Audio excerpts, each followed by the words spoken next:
Hey guys, তো good morning. এখন বাজে সকাল 11:30। তো আশা করি সবাই তোমরা খুব ভালো আছো আর আমিও খুব ভালো আছি। আজকে নিয়ে চলে আসলাম পাঙ্গাস মাছের রেসিপি। তো পাঙ্গাস মাছ একটা গন্ধ লাগে, অনেকে পাঙ্গাস মাছ খেতে চায় না, কিন্তু ভালো করে রান্না করলে নিশ্চয়ই ভালো লাগবে খেতে। তো যাই হোক, আজকের আমি পাঙ্গাস মাছের ঝাল করব না, আজকে ভাবলাম ঝোলই করি। তো আলু দিয়েই পাঙ্গাস মাছের ঝোল। প্রথমে পাঙ্গাস মাছগুলো আমি ভালো করে ভেজে নিচ্ছি।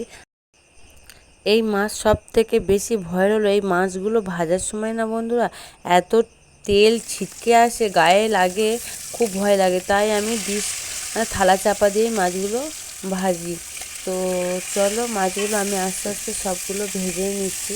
তো মাছগুলো একটু ভালো করেই ভাজতে হবে, লাল লাল করে। আর এই মাছটা না একটা হরড়ে লাল টাইপের থাকে, কিন্তু মাছটা ধুয়ে এনে লবণ মাখিয়ে রাখার পর আবার যদি একটু ধুয়ে নেওয়া যায় তো আর কোনো মানে লালাও থাকে না। আর যাই হোক, মাছটার গায়ে একটু যদি পাতিলেবুর রস দেওয়া যায় তো কোনো গন্ধও থাকে না। তো এবার আমি মাছগুলো ভাজা হয়ে গেছে, এবার আমি কড়াই থেকে আর একটু বেশি করে তেল দিয়ে দিলাম। দিয়ে পেঁয়াজগুলো প্রথমে আমি ভালো করে লাল লাল করে ভেজে নিচ্ছি।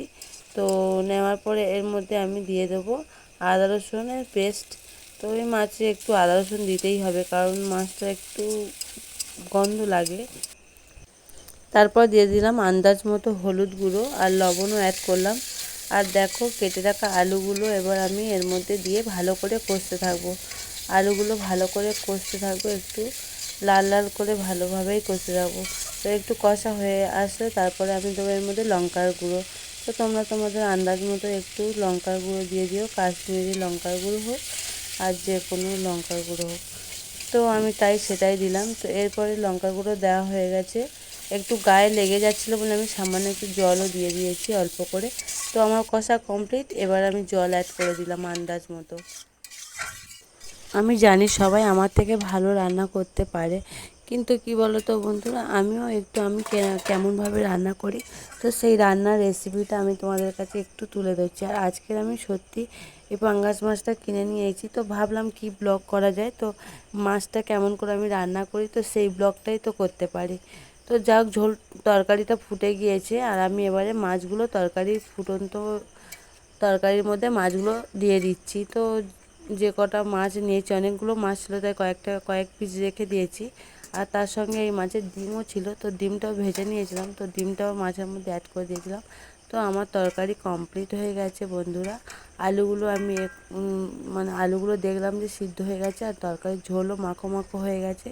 তো এর মধ্যে তোমরা কেউ জিরে গুঁড়ো পাউডার বা গরম মশলা অ্যাড করতে পারো, যেটা খুশি। তো আমি এর মধ্যে একটু গরম মশলাই দিয়ে দিলাম। তো রেডি আমার মাছের তরকারি। মাছের রেসিপিটা দেখো বন্ধুরা, জাস্ট অসাম লাগছে, যেন মাংস ফেলে খেতে হবে। তো তোমরা এইভাবেই মাছটা রান্না করো বাড়িতে, অবশ্যই তোমাদের ভালো লাগবে। আর যদি না তোমরা কেউ রান্না করতে পারো, চলে আসো আমার কাছে, আমি রান্না করে খাওয়াবো। তো চলো, আমরা সবাই খেতে বসে গেছি। তো ছেলে, আমার হাজবেন্ড আর আমি তিনজনে খেতে বসে গিয়েছি। কি বলো তো, আমরা দুজনেই খাই, আমি আর তোমাদের দাদা ভাই। আর সায়ন তো স্কুলে যায়, কিন্তু আজকে তো সানডে, রবিবার, স্কুল ছুটি, তো তাই তিনজনে একসাথেই খেতে বসেছি। আর দেখো, এদিকে তো টিভি দেখছে, টিভি না দেখলে তো এদের আবার খাওয়া হয় না। তো আমি টিভি দিকে পেছন ফিরেই খাচ্ছিলাম। তো আমি কিন্তু যে কোনো মাছের মাথা খেতে প্রচুর ভালোবাসি, জানো বন্ধুরা। তো টাটা, বাই বাই, সবাই ভালো থেকো আর আমি খেতে থাকি। আর ততক্ষণে তোমরা আমার ভিডিওতে লাইক, কমেন্ট, শেয়ার করে দিও। আর যদি কোনো ভুল করে থাকি প্লিজ ক্ষমা করে দিও। Tata, bye bye.